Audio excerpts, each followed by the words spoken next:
Imagine a podcast where time drifts slowly. A podcast where Isaac carries you away. So let me be clear. We tortured some folks. Like this bitch-ass white boy. I don't know how many of y'all know this, but I'm a bit of a jock. I love all sports, but I love basketball in particular. Before I became a podcaster and shit poster and all around Florida man, I was traveling the world playing pickup basketball. I wanted to write a book about how basketball and Buddhism worked together somehow. I was trying to fit these two hobbies in my life, these two passions together somehow. And so I lived in China, I lived in Tibet, I lived in India, and I traveled the world playing street basketball, trying to get at the root of all truth somehow. That I thought that you could find it on a basketball court. Feels kind of corny thinking about it now, but I'll probably return to it. So this episode's a bit of a return to form for me, thinking about sports. It's the first game of the NBA Finals tonight, and I don't imagine a lot of my listeners are big sports fans. So I wanted to help y'all get into it a little bit and tell you what's at stake between the Boston Celtics and the Dallas Mavericks. I'll be rooting for Dallas. But to kind of make things interesting, I invited two friends on the show who are sports boys.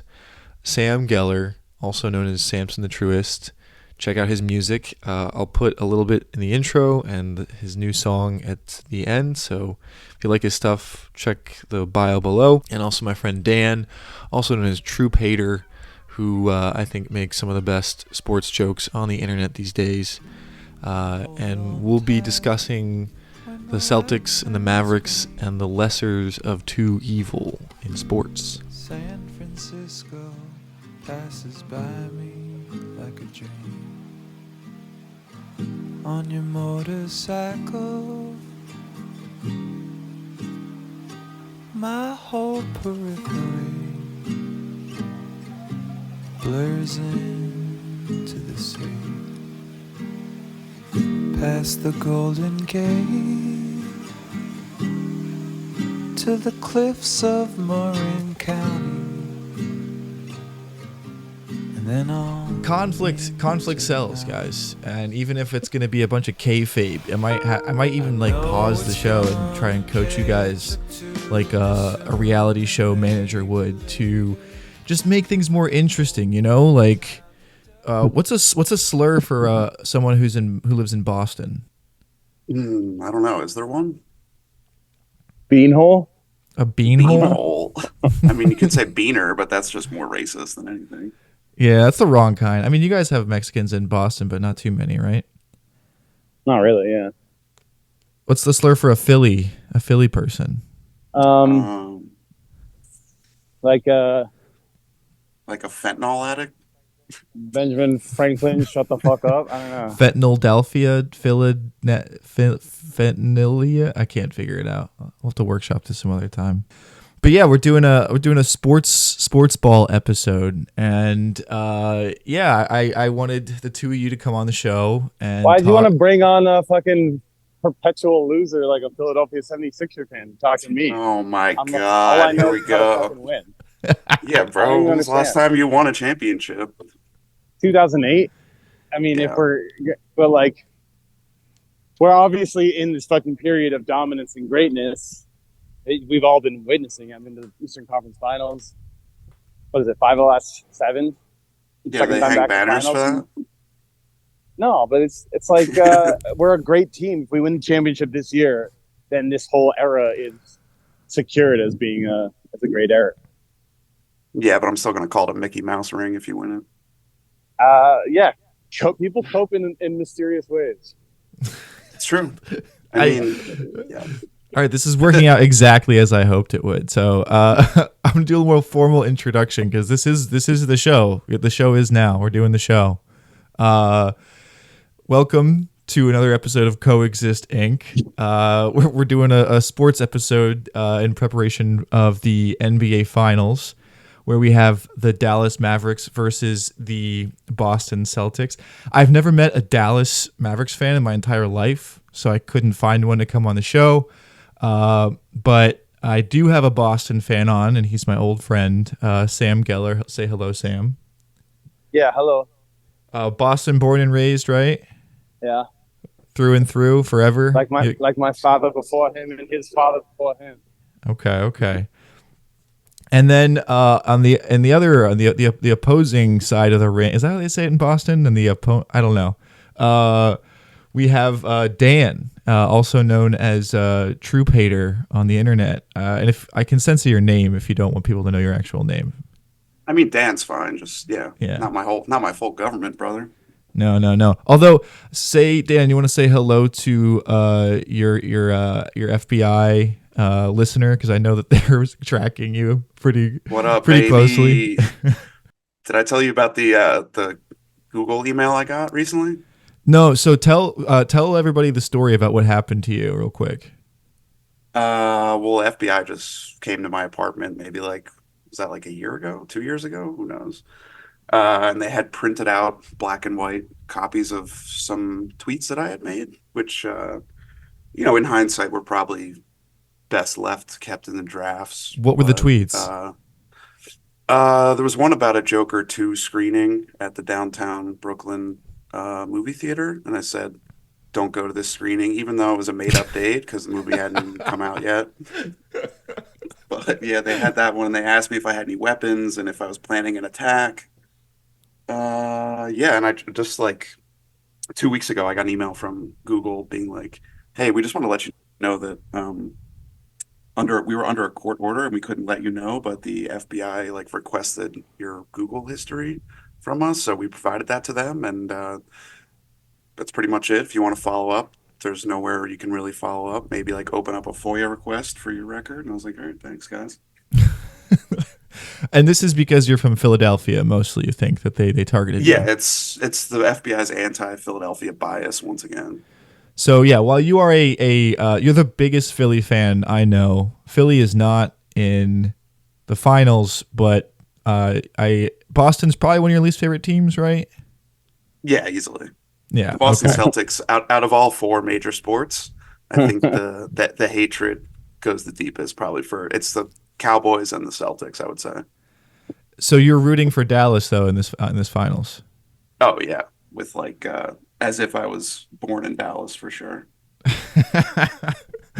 All right, so yeah, we're gonna talk about the merits, and we'll get into a handful of other goofy shit. But for the time being, let's just quickly go through why we should root for or against these teams. Sam, I'm gonna have you start and tell me, as a Boston fan, I'm gonna rewind a little bit and tell a little story about Sam. And one of the first bits of time I ever spent with Sam in college, I think it was 2008. It was the Super Bowl, and it was the Giants versus the Patriots, and that helmet catch happened. Tyree had Harrison all over him. The ball was on his helmet, but he got his other hand on it, pulled it in. It was the greatest play in Super Bowl history. And that was the perfect season, right? That was the perfect Patriots season. 2007, I think, yeah. 2007, yeah. And I remember watching the game with you in a dorm, and you just got up and left, and no one saw you for days. Yeah, that was a mistake. It's fucking our liberal arts college. All these fucking kids don't give a shit about sports, and then it's the Super Bowl, and they love to pretend get really fucking excited and go I didn't want to I mean, it's probably the last time I've ever watched a big sports game among casuals. It's torture. I mean, that is the least enjoyable way, especially to watch a fucking Super Bowl. It fucking sucks. Yeah, a bunch of people, half the people there just excited about the commercials, and then the other half just being show. I don't care or know anything about sports at all, but you seem to like this team, so I'm just gonna get really super aggressive in your against you. Yeah. Where did you go, by the way, for those days no one saw you? Did you wander in the woods or something? Yeah, into the canyon. Yeah. So actually, it was the way you loved that team made me a Patriots fan. Like I wanted to be there with you, and so I became a Patriots fan because I wanted to experience some of that love, that passion you had for a sports team. Because I grew up in Florida. You know, the closest team to me is the Orlando Magic.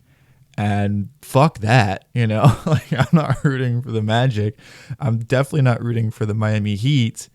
And so I was always kind of this, I was a wandering fan. You know, I would pick teams based on like players and like the ethos of the team or like whatever was most interesting to me. But to have that undying kind of loyalty to a team and to a city was foreign to me. And so I tried to experience some of that through you by picking like one of the most evil teams you could possibly root for, the New England Patriots. And I got to kind of experience that passion a little bit, but obviously nothing like what you experienced. I mean, even as a pink hat, which is what we call you in Boston, you still got fucking what, 3 Super Bowls? Or 2? Like, even as a pink hat, which is in Boston what we call fucking like bandwagon fans, like hop on. As a bandwagon fan of the Patriots, you did nothing to deserve that, but I mean, I appreciated it. I actually genuinely appreciated it. Having friends, sharing that with friends, and I'm saying I think you probably got to watch the Patriots win 3 Super Bowls. Is that right? Or 2? Yeah, in that period of time. Yeah, I mean the Atlanta one was the one that I had the most fun with because I was with a bunch of Atlanta fans and I was wearing a Vince Wilfork jersey, so that was fun. I'm really glad though; it was pretty great. I mean, even as a Patriots hater, I can say that Super Bowl kicked ass. Yeah, that was fun. And the Malcolm interception. Yes, I won't talk about the Eagles one with this fucking guy now. So. I mean, we can talk about 2004, or we can talk about 2015. Your choice. There you go. Yeah. Well, I choose 2004, or I choose every single time that the Celtics and the fucking 76ers have faced each other in the last 10 years. It's true. I mean, the famous Embiid quote, "It's not even a rivalry. They always kick our ass." Yeah, which brings me back to my original question: what am I doing talking to you? No offense. You seem like a nice guy. Hey, look, I have to put on for Dallas, baby. Yeah, there we go. Also, I feel like that is a spiritual holy war of Kyrie versus the evil Boston Celtics. And that's where I'm at. To speak on. Hell yeah, that's where I'm talking. But hold on, I wanted to say I just want to say I'm very glad to know that you Bostonians have what appears to be a homophobic slur for bandwagon fans. Yeah, pink. I need to know the etymology of that. It's definitely a homophobic slur.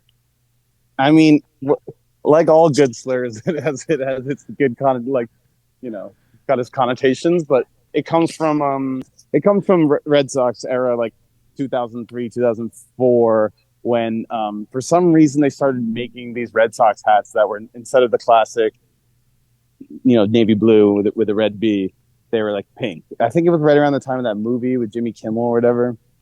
And Fever Pitch. The pink hats are like these like kind of like these Red Sox hats that just all of a sudden showed up right when they started winning for the first time after 86 years of losing. So what's at stake right now in the NBA Finals with Boston and in Dallas? There's actually like an incredible amount at stake right now, because I think we've had a ton of success over the last 5-6 years with this core, and I'm extremely emotionally invested in these guys, and as is everyone for Boston. But we all know that without a championship, that none of this success will have any kind of enduring legacy.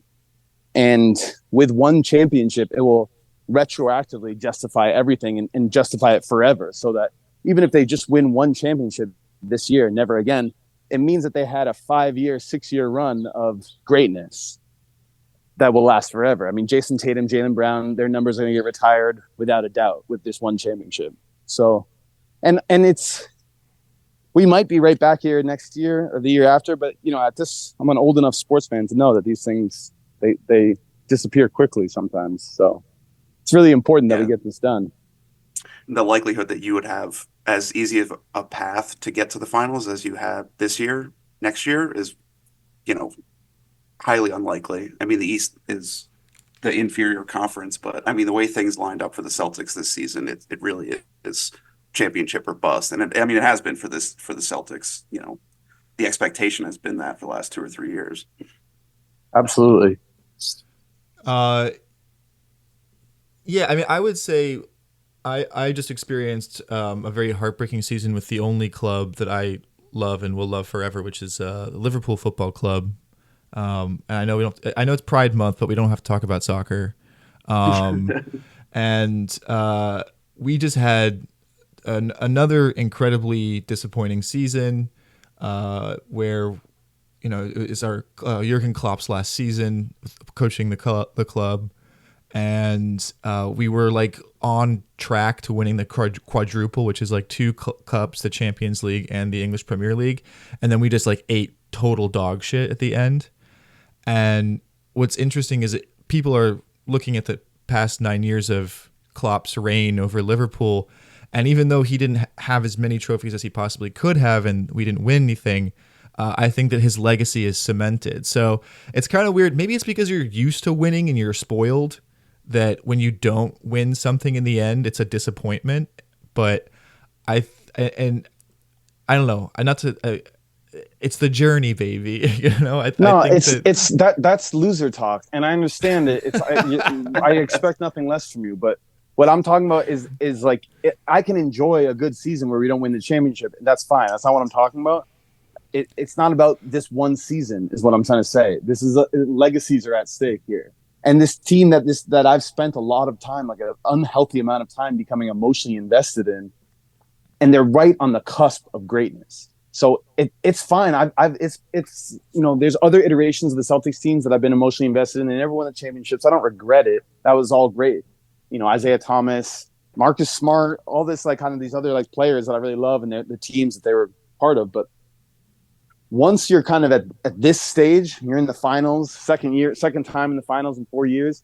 It's like, I mean, we've had, like you brought up in 2007, I've had some pretty heartbreaking moments as a sports fan, being from Boston. And it's something that I can appreciate about Philly. I mean, I like that there's Boston-Philly rivalry and stuff, but it's, you guys have won some not in basketball, you guys have won some championships in football and had some heartbreaking losses. So you kind of have to experience both. But if you come this close, you can't just say, "Hey, I enjoyed this journey," and whatever the fuck you said, Isaac. We have to get it done.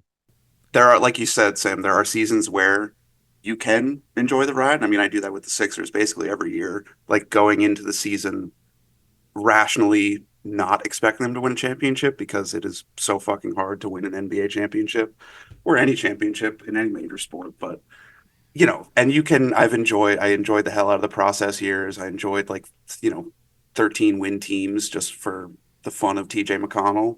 And I've enjoyed Embiid's run, but that obviously this is speaking from a very distant place from where you currently are with the Celtics. But it's like, if they don't win a title, what does it really mean in the end?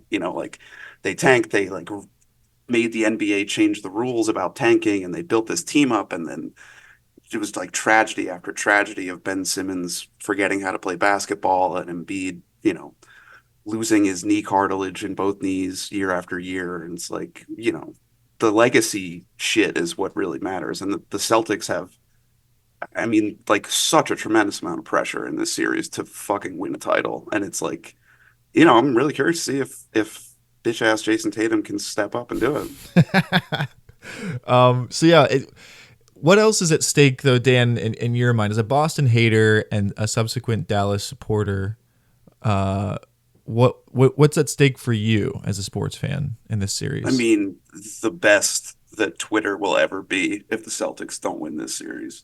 Because the hate will be the generational hate that will be mostly unjustified because, I'm being nice to say them. The Celtics have been they have been the dominant Eastern Conference team for the last 6 years, for the better part of a decade, which is really hard to achieve. But if they don't win a championship, who gives a fuck, you know? So if Mavericks, and I love Luca, I mean, even without the, you know, this fake fandom that I'm taking on, Luca's still what, 25 years old. I mean, there's a chance that he'll never be back, but uh he could be back, and he has longer runway, I think, and his greatness is pretty evident. So there's like less pressure, I feel, on the Mavericks.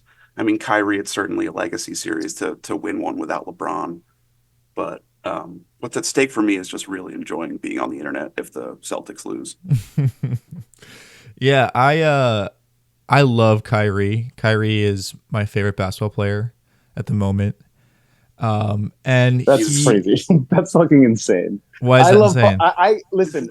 I actually love Kyrie. I would love to avoid getting myself in a position where I have to fucking talk shit about Kyrie. Although I will. I mean,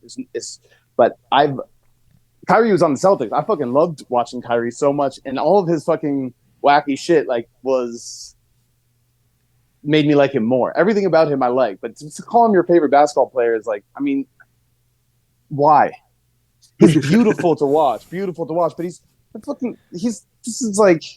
got perfect politics, perfect opinions. He's never I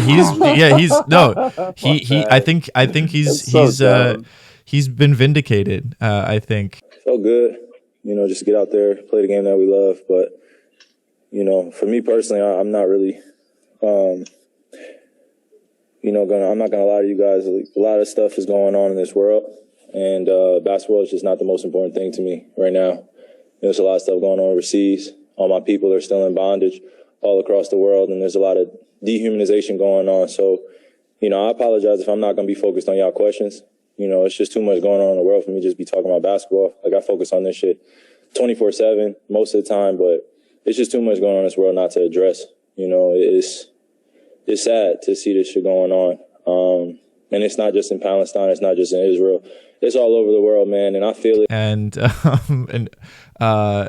you know, I watched Buck Breaking because of Kyrie, and I thank him for that. And he wore that fucking keffiyeh over his head for an interview. I mean, his politics rock. And you better believe I'm cooking up some images with that. Yeah, dude, definitely send them my way. I think that Kyrie just basketball, just in the basketball world itself.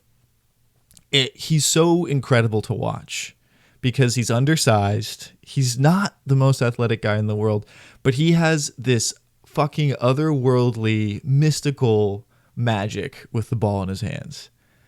And I get giddy watching him play. It's a ball on this, like ball on a string. I mean, I've never seen anything like it. It really is. He's got the tightest handle in like league history. It's like he invented dribbling sometimes. And I mean, there are so many other underrated parts of his game. He's actually an excellent defensive player. His hands are just... He's not an excellent defensive player. Yes, he is. I don't know what the fuck are you talking about? Yes, I can't go that far. He has, I mean, for an undersized guard... He's surprisingly not as bad as maybe he seems when he's trying, which he doesn't always try, but he's fine. Well, and that's kind of what's so much fun about watching him too, is he's not a try hard. Like, that's what's so fucking annoying about someone like Jason Tatum is like he's a total cornball. And like the fact that he loves Kobe says everything you need to know about who Jason Tatum is as a person, on top of... It just says about like how old he is and nothing else. Come on. He loves Kobe in a totally non-gay way. Don't worry. He loves Kobe so much that he's taking helicopter lessons. But remember that picture he posted last year of like him in like the training room with like the bucket of lube next to him, and he just has fucking Kobe highlights on the TV. It's like, bro, do you have a social media manager? Like, what are you doing? Yeah. He's also a part of that new financial literacy partnership with SoFi Financial. That is a total it's an MLM scam through and through. And watching him dress up in a suit and talk about how he wants to help the black community with his financial literacy when he's really just stealing their money is so funny. And he has zero personality. You know, Kyrie's the opposite. Like, Kyrie is a more he's just a more interesting human being, and he does goofy, cool shit, fasting during playoff games for Ramadan. A lot of players do that. Jaylen Brown does that. Jaylen Brown's the cooler Boston guy. We can talk Jaylen about Brown some of is the players. every bit as cool as Kyrie, but actually like better, like because he's not just trolling. He's like actually smart. Kyrie's like fucking fake smart. I don't care about people being smart. I want them to shut up and dribble. Why would you care about people being smart? That would be weird if you cared about that, because it's not really something that you're used to experiencing. Like what people being like, smart, people being smart, people being smarter than me. You're right. People being smarter than me. I'm not used to that. So Sam, you gotta admit that like Kyrie's moccasin shoes go so hard though. That's what I mean. Like he's kind of corny. Actually, is the thing. Like I really like Kyrie a lot. I like him as a basketball player, and I think that he's doesn't fit the mold like that so many of the other players do, and I appreciate that about him. But he's kind of corny with it. Like those moccasin shoes are kind of corny, kind of awesome. I would love to rock those too. It's just so he cool. is like he's like the Elizabeth Warren of the NBA. Yeah, he is. But she's a Boston person, so you guys get her. Yeah, I think what's at stake for Kyrie's legacy is also I think if you are a true anti-Zionist, you have to hope that Kyrie wins. Yeah, that's what I mean with the holy war. If you're an anti-Zionist, what's their name? Who owns the fucking Mavericks? It's Miriam. Okay, that's the other conspiracy I want to get into, and why they've tamped down Kyrie's pro-Palestine positions. Is Mark Cuban sold the Dallas Mavericks to Sheldon Adelson's widow, Miriam Adelson, and she's I think the 8th richest woman in the world. Massive Zionist, and so you have to wonder what's going on with Kyrie and that organization. Like, it would be the coolest thing in the world if like they win, Kyrie wins MVP, and you know how the owners love to take those little pictures where they share holding the trophy with the players, and Kyrie just says "Free Palestine" right next to her. I mean that's come on, Sam, that's worth it, right? That's worth Boston losing. It's not gonna happen. It's just the fucking mega fucking rich Zionist is gonna just win the championship. Kyrie's not gonna fucking say anything to her. Yeah. What's up with the Boston owner? His name is like White Grooseneck or something. So who the fuck is he? I don't fucking know. He's fuck owners, dude. I don't know. There's no such thing as a good owner. No, I can't think of a single one. No. What was did they ever?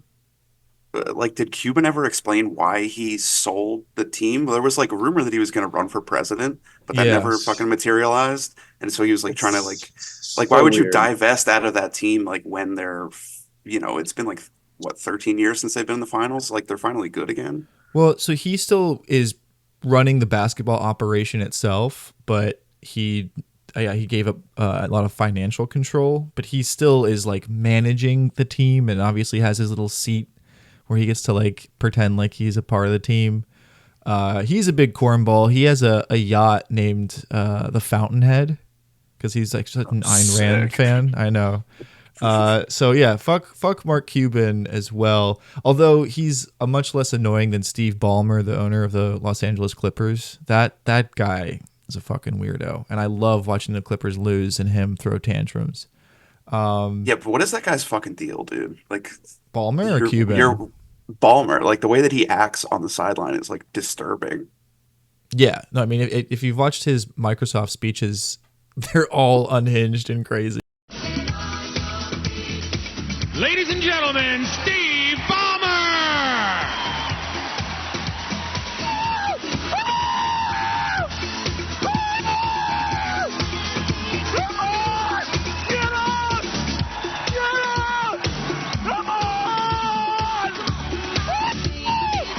Like he was Bill Gates's like enforcer, like a thug. Like he would threaten to beat people up. He was like scary to other nerds, I guess.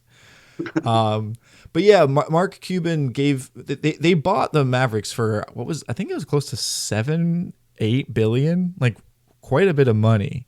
And what they're trying to do, it all has to do with sports gambling. I mean, they're going to legalize gambling in a massive way in Texas.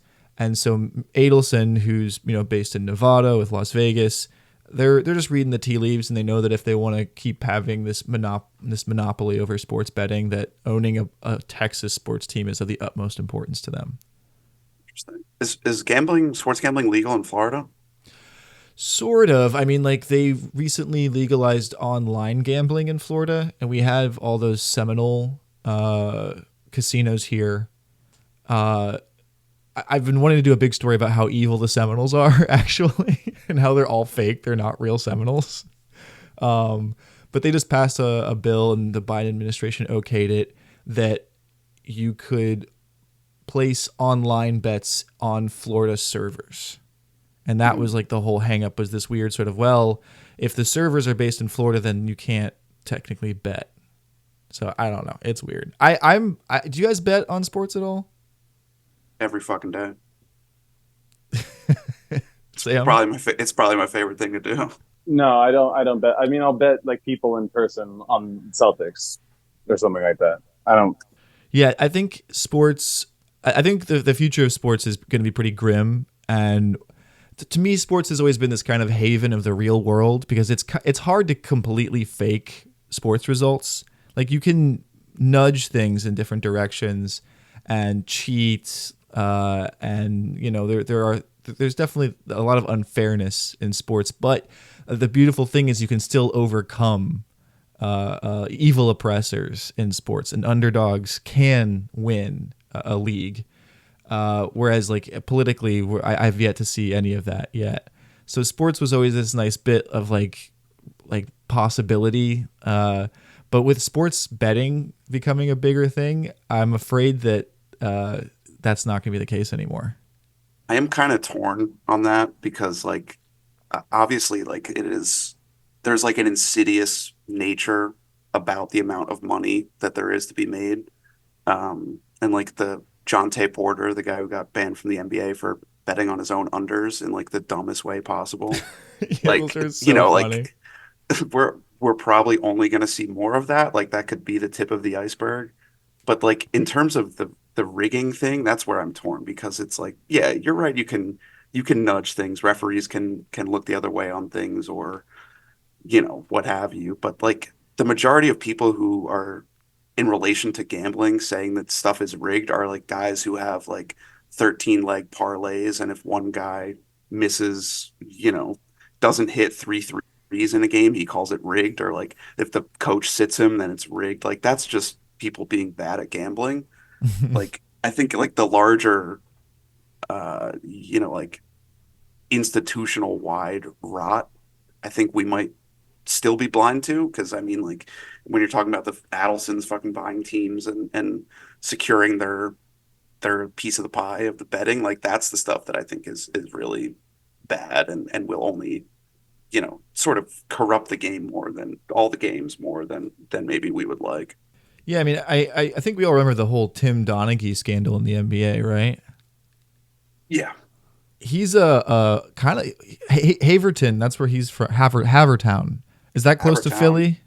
It is. Yeah, it's on the main line in the suburbs. So here's something that's interesting about Philly is like the amount of NBA referees that come out of that small area in outside of Philly. It is like one of the most bizarre things ever. It's like, I don't know the full. Wait, I've never heard about this. That's what's the fucking deal? There's like 15 NBA referees that like all ran in the same circles, like came up reffing in like Philly suburbs and like South Jersey and shit. And like, there's like 15 of them now that are in the NBA as refs. That's insane. Someone needs to investigate that. Yeah, it's like deeply corrupt. They have done some investigations. The NBA investigated it themselves, and they found no wrongdoing. Kind of like, when the CIA investigates itself for, the crack epidemic, and like, no, we didn't do that. Yeah, it's the Tim Donaghy thing is really interesting, because he's kind of like the Epstein of NBA's referee scandal cheating or whatever, because he fell on the sword. Like, there was a whole system of cheating there, and he was just the guy that they We're like, okay, you're going to be our fall guy here. And he landed on his feet. And can you guys guess where he landed on his feet? Republican politics. Pretty close. Sarasota, Florida, my hometown. He lives not too far. He lives not too far from me, and he's a landlord. That's how he makes his money. He Airbnbs shit out here. So if you guys want, fucking rocks. You can get a vacation rental for Tim Donaghy.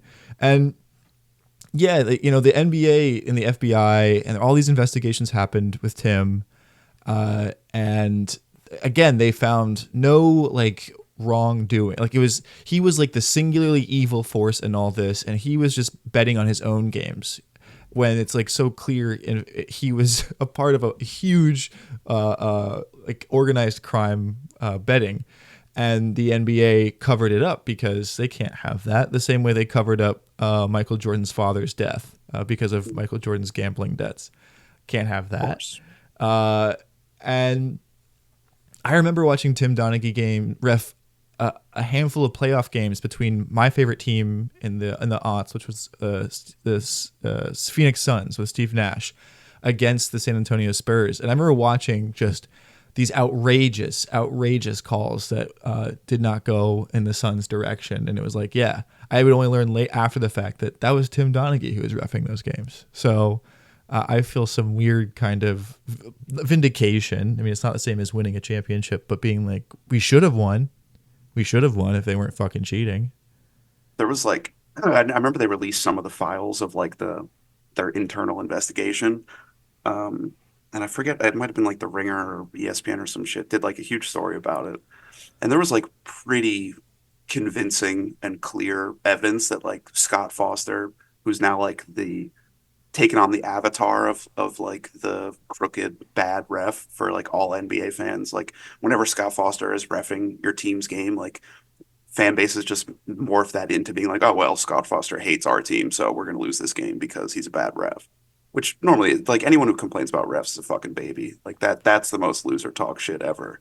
But there was like clear evidence that Donaghy and Foster were like the two leads in this fucking scheme of betting on their games. Like Donaghy there was like phone records of him calling Foster and like all of this shit. And like he did really fall on the sword for like so many guys who are still NBA referees. Yeah, it is tough to not want to complain about. I'm thinking of all these times where the referees ruined things for me.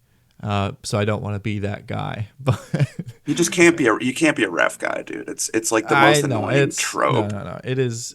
Well, the other thing too is you can overcome. Like it is possible to overcome all these odds against you, which again is why I love sports. Is even when you have like a 99% chance of losing, there's still that 1% chance, and if you do win in that underdog status, then it feels so fucking good. And that's what something like a Boston fan could never understand, because you guys are never the underdogs. You guys like to think you're the underdogs just because your city is not that great. But it's not true. You guys are a dominant, always like top tier team. Is that supposed to hurt my feelings? I mean that. Go on. Should I create a little bit more runway for you? It's sad that you'll never know what it feels like to be an underdog. You'll always be you'll always be the oppressor. I'm in my fucking 30s and I'm a lifelong Boston sports fan. That means that I fucking grew up with the Red Sox. True, the greatest underdog of all time. But that was 1 year. And then no, it wasn't 1 year. It was my entire fucking childhood, plus the DNA that I inherited from my father and his father before him, who lived his whole fucking life without seeing the Red Sox win the World Series. God, I can't wait for them to I can't wait for them to CRISPR that shit out of you guys. We don't need any more of that. But I guess for the listeners, I feel like sports a lot of the times, if you're not like a diehard fan, you weren't from the city or whatever, and you're trying to pick a team to root for, I always want to pick the lesser of two evils, because like we said, all owners are bad, and I'd say like every city kind of sucks in its own way. So between Dallas and Boston, who is the lesser of two evils? It's the fucking Adelson. What do you mean? They have Adelson on their fucking. That's who owns their team. Adelson. How did arch Zionist? How did your grouse neck guy, Grouse Beck or whatever the fuck the Polish guy's name is? How did he make his money? You think? Not an ethical way. There are no fucking ethical billionaires. But I'm sure he's not as bad as a fucking Adelson. First of all, she is a widow. She inherited money, which I think is like the most donated honest way. $100 million to Trump. Who just promised Khabib? Did you guys see this at the UFC? He just promised Khabib that he would stop the war in Palestine. So Donald Trump might actually be the anti-Zionist candidate here. He certainly can't be any worse than the other guy. I know, right? I've been getting in so many fights about this with people being like, Trump will make Palestine worse somehow. It's like, please tell me how if that's possible. It's literally not possible. It's fucking crazy that they don't realize the extent to which everyone knows that they can't get any worse.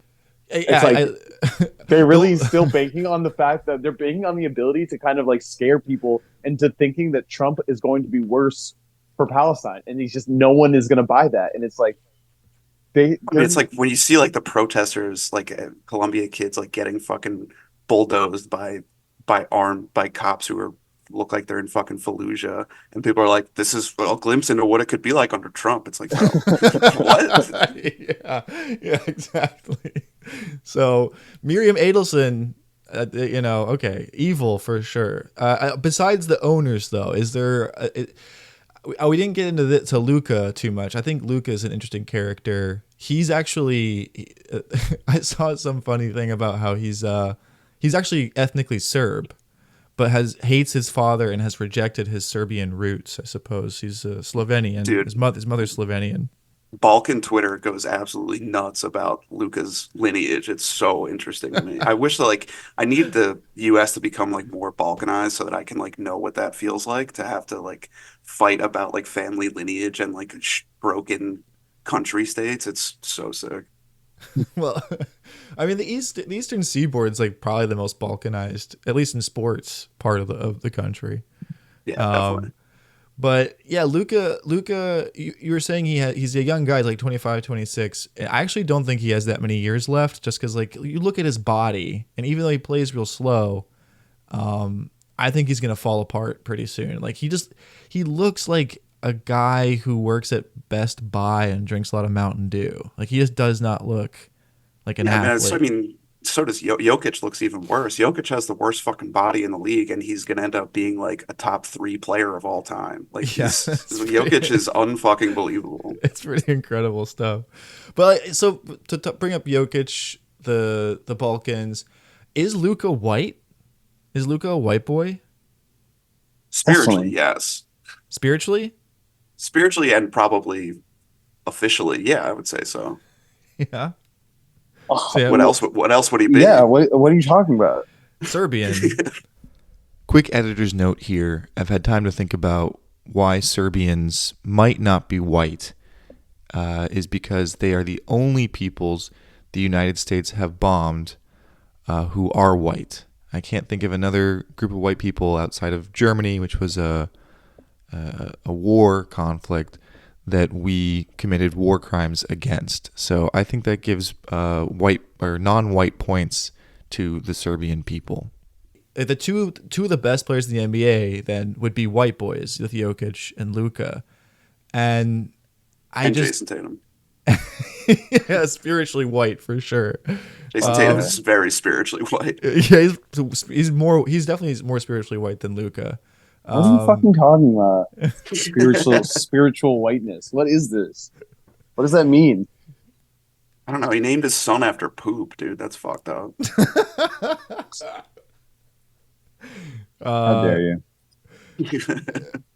Yeah, well, I mean, who is it that called Luka a bitch-ass white boy? Like this bitch-ass white boy. Is that Marcus Morris or something? I think one of the Morris twins. Yeah. One of the Morris twins. Those guys are so funny. Wasn't that in the bubble? That was so sick. That Luka went fucking crazy in the bubble. But yeah, I think that I do think that I don't want to give white people that credit for having the 2 best basketball players in the NBA. They're just not white boys, I guess. They're Serbs. I mean, they're Balkans. The silver lining is they're not American white boys. Although the kid that's going to get drafted, not this draft, but the the following year. Cooper Flagg is like I think he's from like Maine or some shit. He's like a upper Northeast crazy ass white boy who is going to be extremely good. Well, Cooper Flagg is an incredibly white name. So yeah, it's like as white as you can get. All right, Sam, if you don't want to talk about race, that's fine. If it's too sensitive of a topic I'm just for confused. Like I think you're making this up so that you can tell yourself that you're like, yeah, I'm white, but I'm not one of those spiritual white guys. Like, do you think that you're spiritually white, Isaac? Yeah, of course. Okay. All right. Well, I could never. It's not a bad thing. It's not, being spiritually white isn't inherently a bad thing. No, I think it's just a delineation from being spiritually black, Yeah. I think it was Patrick Beverley, who is a character I love in the NBA, would make these kinds of have these race conversations. Who the blackest white boy is in the NBA, and I'm pretty sure he said Luka was up there. His podcast might be the single dumbest thing like ever created. It is truly like bashing your head against the wall. And Pat Bev was on the Sixers this year for 3 months, and I loved it. I mean, he's been like such a weird NBA figure for so long. Like he's not good, but he's like makes himself appear to be good. And it was fun to have him on the Sixers, but yeah, I don't know. And then he threw the fucking ball at that lady when that was awesome. Eliminated. I loved that. That was awesome. So Dan, who's the lesser of two evils in your mind? I mean, obviously, it just because of my biases, it's the Mavericks. I mean, there is a picture of Luka. You should probably make it like the picture of this episode. There's a picture of Luka with George W. Bush that was going around for a while. That's a fun picture, but I don't know. I mean, the Celtics to me are an embodiment of just like the privilege of an NBA of like. Outside the Lakers, they've won the most titles. Like they are the hunted. They are the cream of the crop of the NBA, and you're not supposed to like those teams unless you are from Boston, which is, like I would never fault Sam for being a Celtics fan. It's where he's from, but like it's like someone from Florida being a diehard Yankee fan. Like I always hated that shit. Well, just they because, are like, a team. Yeah, there's so many of Well, them. that's also Like, because that's because nobody's from here, though. I went to a Rays game where they played the Yankees, and it was like 75% Yankees fans in the stadium. Yeah, they're like, oh, my great grandfather lived in Hell's Kitchen. Like, shut the fuck up, dude. Yeah, so that was like being a homeless sports fan growing up in Florida, because there was just like there's no ethos, there's no history. Like, yeah, Boston, it's cool to have a sports team with history like that. My dad always hated the Celtics. He fucking hated them because of the 80s. And he was just saying, like, yeah, that's the racist team. Like, if you're a racist, you like Boston. If you're not, you like LA. And that's where he stood in that. Honestly, I had a bit of like a spiritual panic if it was going to be Celtics Knicks in the Eastern Conference Finals, because after this fucking playoff series between the Sixers and the Knicks, like the Knicks are creeping up there with my most despised, dude. Their fans are absolute dumbass, crybaby idiots. It was impossible to be living in New York during that fucking Sixers Knicks series. It's just like so like I'm not going to be a ref guy, but like the home games, every home game at MSG was like so clearly tilted in the Knicks' favor, and like the broad ESPN like just relentlessly sucking off the Knicks, and like a team from New York can't be underdogs. I'm sorry, that's just not how it works. All right, so what are your predictions though? Like, what do you think the outcome's going to be? Is there any sort of drama? Like, I'm trying to think of an interesting thing that could happen between the teams besides just basketball. Well, I mean, Kyrie's antics maybe. I don't know. Like, I'm kind of into the basketball angles myself, but I understand for your podcast listeners, they're probably not tuning in to like hear analysis on like how we can like how our defense can kind of angle itself to shut down Kyrie and their other like role players and let Luka cook. I don't know. Like, I can offer some basketball thoughts. But if you want to just like talk about outrageous cultural things that could transpire, like I don't know, isn't there a thing with Jason Kidd, who's the Mavs coach? Like he beat his wife, I think, and there was something like where when he was a player, when he was playing in Boston, everyone wore wife beaters or something like that. God, that rules. Yeah, he Yeah. definitely did. I think he beat his wife in like college, and then maybe again like when he was a rookie or some shit. Yeah. Yeah, certified bad guy, definitely Jason Kidd. So maybe the Boston faithful will bust that one out again. That'd be kind of. I don't know. I mean, Sam, what do you think like the Boston mood towards Kyrie? It's kind of cooled off a little bit, I would say, just because it's gonna be so annoying. They're gonna boo him relentlessly, and he's gonna fucking feed off of it, and it's gonna backfire. Yeah. And it's just an inevitability. I mean, I don't know. It's dumb, but hopefully it doesn't last the whole series. Right. You got to hope that they kind of get that out of their system in like game one or two. It's just like the people that are at these games are not the fucking actual real Celtics fans. No, it's like they're all fucking priced out. Yeah. How much does a ticket cost to TD Garden these days? I mean, for the finals, I assume you can't get a ticket for less than $350. I don't know, $400. That's not too bad. $400. That's not for a nosebleed. I mean, you just might as well. It's just I don't know. Yeah, I'm guessing. I don't fucking know. Should talk. I will say I've always liked. Oh fuck. Isaac. Yes, sir. Sorry, I have to go. That's a good amount of time. How about you make you just say your goodbyes, Sam, and you know you do this as a favor to me, last minute favor, which I appreciate, but also you know you do stuff that people can check out, like you have a bar that just opened up in New York. It hasn't opened yet. We're opening on June 14th. Rodeo. Come to the fucking bar. Hang out at the bar. Rodeo. Yeah, dude. And Dan hates drinking. I don't think he'll show up. Dan, you can come and have a drink at the bar. Also, it's one of my favorite things to do. I think I have some music coming out tomorrow, probably Samson the Truest, and then also I'd like to plug my podcast from 4 years ago that I had with my brother called Phone Wallet Keys, David Ortiz. I think there probably doesn't make any sense to go back and listen to it, but maybe we'll do another episode. I don't know. He's coming in fucking down soon. Thanks for having me on, and Celtics in 6. Dan, you seem like a fine guy. I'm sorry. I'm sorry. Hey, it's all good. It's all good, brother. I'll pop into the bar to watch Luka hit the game-winning Game 7 shot. All right, I'll talk to you guys later. See you later, bro. Bye. And Dan, What up? where can people find you if you want to be found at all? At troop_hater. I spend most of my time on Twitter these days. Instagram kind of sucks ass now, and I don't really make memes anymore. I used to. That was the whole thing. So yeah, follow me on Twitter if you want to see me talk about jacking off and basketball. And also, you can kind of predict which tweets are gonna have the FBI coming into your house again. Yeah, it's like a little game. You can be like, well, they're gonna print that one out.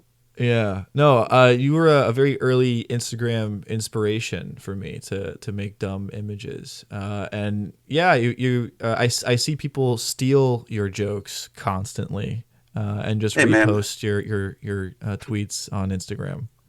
At this point, it is that's what you do it for, you know. The love of the game. After I press send, it no longer belongs to me. That's beautiful. All right, Dan, thanks so much, man. All right, bro. Talk to you later. I guess I'll leave another piece of my heart here at the monument and leave it there to be discovered by some kind of future consciousness.